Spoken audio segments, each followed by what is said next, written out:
right, I just spent some time setting up a rubric for my final question on this assessment, and it's going to be a short answer. Now, it's not really an essay at all, and I'm going to get rid of lists completely.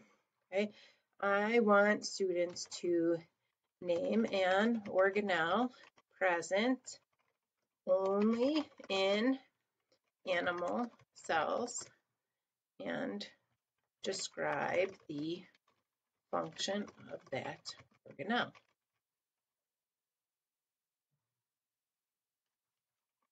First, just so this is clear, I have 7th graders here. Second, name, and I'm going to copy this. Okay, name an organelle present only in plant cells. Describe the function of that organelle. And I'm going to limit this to maybe 150. That's probably even overestimating. But here's the important part down here, align rubric. And this is why it helps to be specific when you're naming it if it's for a specific test.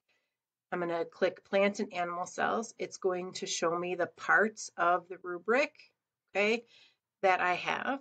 And then I'm going to click save.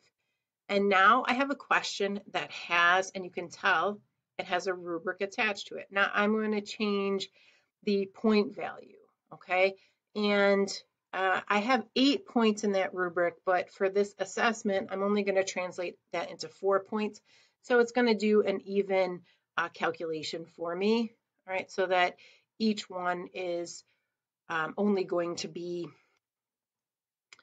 like a half a point essentially for each thing, okay?